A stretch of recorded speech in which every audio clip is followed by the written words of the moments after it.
आताच आपण पाहिलं ते मंत्री छगन भुजबळ यांच्या हस्ते दरसवाडी डोंगरगाव कालव्याचं जलपूजन। अन्न नागरी पुरवठा व ग्राहक संरक्षण मंत्री छगन भुजबळ यांच्या संकल्पनेतून साकार झालेला मांजरपाडा प्रकल्प। या प्रकल्पाचे पाणी पुणेगाव दरसवाडी डोंगरगाव कालव्यातून येवला तालुक्यातील डोंगरगाव येथील तलावात प्रवाहित झाले। त्यामुळे येवला लासलगाव मतदारसंघातील नागरिकांची 3 पिढ्यांची स्वप्नपूर्ती पूर्ण झाली आहे। लासलगाव मतदारसंघातील नागरिकांचा बहुप्रतीक्षित असलेला पाणी प्रश्न या प्रकल्पाच्या माध्यमातून मार्गी लागलाय। हे पाणी मांजरपाड्यापासून येवला तालुक्याच्या डोंगरगाव पर्यंत असा तब्बल 160 किलोमीटरचा प्रवास करून बंधाऱ्यात आल्यानं मंत्री छगन भुजबळ यांच्या हस्ते डोंगरगाव साठवण तलाव येथे जलपूजन करण्यात आले। तब्बल 72 वर्षांनी साजरा होणाऱ्या या सुवर्ण क्षणाचे साक्षीदार होण्यासाठी बहुसंख्येने येवला तालुक्याचे नागरिक उपस्थित होते। यावेळी ज्येष्ठ नेते मंत्री छगन भुजबळ यांच्या हस्ते साठवण तलावाचे विधिवत पूजन करून श्रीफळ अर्पण करण्यात आले।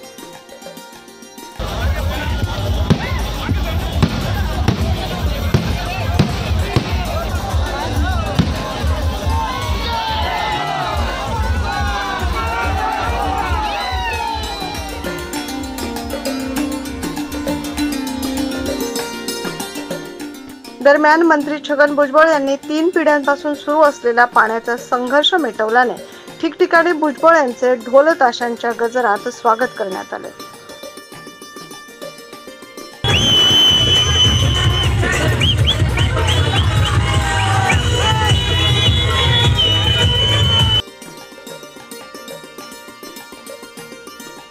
मांजरपाडा ते डोंगरगाव हा पाणी प्रकल्प माझा ड्रीम प्रोजेक्ट होता। तो पूर्ण झाल्याने एक वेगळा आनंद होत असल्याचं भुजबळ यांनी सांगितलंय। असं आहे की मी ज्या वेळेला 2004 ला या येवला तालुक्यामध्ये येवला लासलगाव मध्ये लोकांनी मला निवडून दिलं आणि मी इथल्या प्रश्नाचा अभ्यास करायला सुरुवात केली, त्यावेळेला माझ्या असं लक्षात आलं की काही भागामध्ये तर पाण्याची व्यवस्था आहे ठीक, परंतु हा पूर्व भाग आम्ही ज्याला म्हणतो तिथे पाऊस वगैरे फारच कमी, म्हणजे अख्खा येवला तालुका तसा पावसाच्या दृष्टीने दुर्भिक्ष असलेला आणि तिकडे कुठल्याही प्रकारची जे पाण्याची सोय नाही। आणि 55 वर्षापूर्वी काहीतरी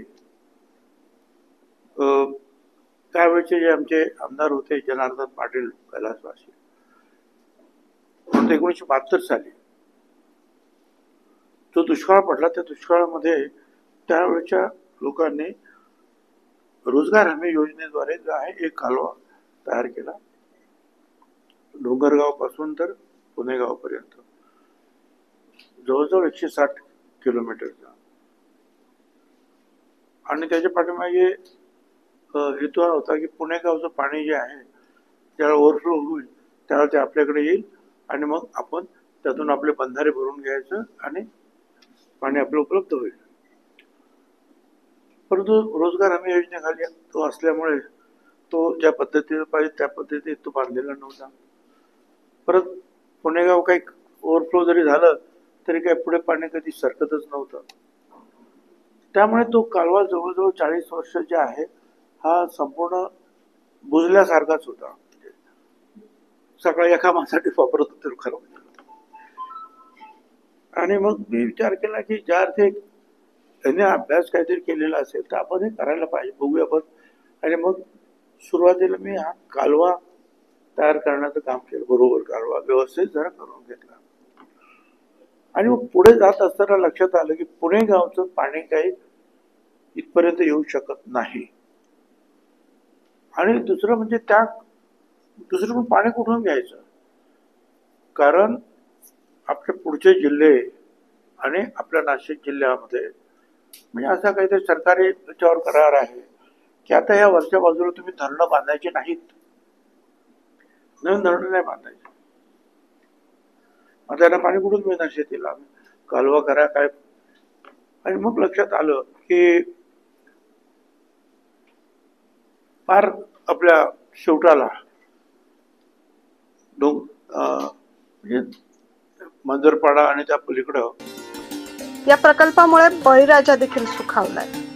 साहेबांचे काम केले ते आमचे 3 पिढ्या गेल्या तेव्हापासून कोणी काम नाही केलं. साहेबांनी पाणीचं काम केलं आमचं, आम्ही साहेबांचे लय आभारी. साहेबांचं आम्ही आयुष्यभर आम्ही साहेबांची उपकार ठेवू शकणार नाही. आम्ही पाणीचं आमचं काम लय महत्वाचं काम केलं साहेबांनी. आम्हाला इकडं दुष्काळ भाग असल्यामुळं आमची एरिया पाणी राहत नाही. उन्हाळ्यामध्ये आमच्या एरियाला प्यायला पाणी राहत नाही. साहेबांना त्याच्या पाटाचं पाणी आला याच्यामुळं भविष्यामध्ये पुढचं आमचं परपंच याच्यामुळं काहीतरी सुधारणा होईल असं आम्हाला वाटतं. पाणीमुळे आमचं कल्याण होणार आहे असं आमची मला वाटतं.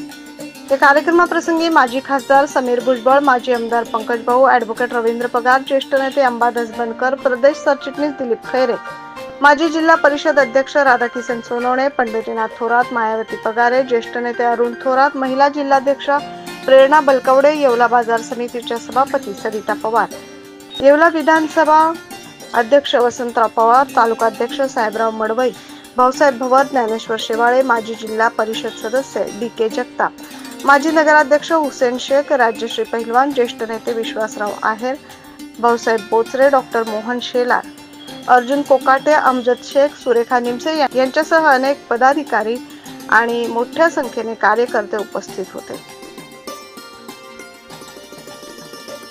9 न्यूज महाराष्ट्रासाठी प्रतिनिधी अमर सोळंके.